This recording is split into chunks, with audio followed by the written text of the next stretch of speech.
Evening, folks. Jeff from RV Diagnostics. 2 days after Thanksgiving, November 2022. I'm going to work on a lippert hydraulic leveling system. This system has springs, so it has a solenoid for each leg, or hydraulic ram, or whatever you want to call it. Now, the idea is the solenoids are leaking. There's a couple ways you can do it. One, I like to take the valve body off. I'm going to change O-rings out anyway because it had a leak. So it's lippert, and it's after 2008. I think this is a 16 or 18, something like that. It's a, what is this? It's a FR3 Forest River F53 chassis. All right, so two ways to do it. One, you unscrew this. You go lefty-loosey. And this takes the bobbin off. This is called the coil bobbin, right? All right, and what held it on was this. Oh, and I just dropped the O-ring, but there's the threads to that right there, right? There you go. You can use pliers or 12 point, I think it's 19 millimeter socket, or a pair of pliers. Be gentle because you don't want to crush it, and that might be an old one, plastic break. And put you on pause. All right, so we're back. And the O-ring went somewhere. Hold on. There it is. Right there. Let me get it. All right, that goes behind this right here. Okay, so that's that.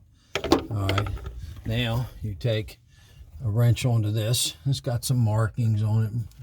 So what size is that? I use the thin walls. Let me put you on pause. So it's a 22 millimeter, okay? I use thin wall because there's a couple ways to do it, right? But you just bust this loose right here, and you turn it, and it comes off. But this is a good one, so I'm not going to mess with it. I was just showing you. Now the other way is I take the valve body off, right? There's 4 of these, 11 millimeters, and they're standard right there. That's a grade 5. When you see 3 markings, most bolts are grade 2, and this is 3 marks. That's grade 5. There was, 5 marks, it'd be a grade 7, but actually grade 8. There you go.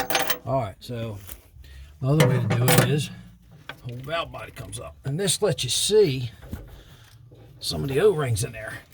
And there's one that's falling off, right? And right there, it's a double O-ring system. A lot of people don't know about this. I'm going to put that over here without shortening the battery out and all that. Get a light up here so you can see it. See, the O-ring sits in there. So he could have had a leak out of there. All right. But all right. And that's the pressure sensor back here, blue. Okay, so we're going to take one of these solenoids off. And we're going to get a part number. And we're going to order all 4, change them all 4, and get an O-ring kit to go with it. All right. And there's the other one that fell down right in there's O-ring. All right, so there I screwed it out. Now, when you go to emergency mode, you're going to put that little Allen wrench in there and back it off. And that's actually the valve that you back off. You back it back past this, and it allows the fluid and the springs to pull the cylinder back up. So this one was actually leaking out of here. You would think it'd be impossible, but it's, it is what it's made, and it happens. So there's your part number, 49T17 WSO8W01TC Tango Charlie November, and it is a 22 millimeter that takes it off. All right, so I got the parts I need. I'm going to change these O-rings out anyway. When I'm in here, I do it all. Have a nice day. They were leaking. Just showing you how to get a solenoid off, okay? You can screw it off with the black cap and then pull the bobbin winding off, or the coil. And of course, you would disconnect the electric connector, right?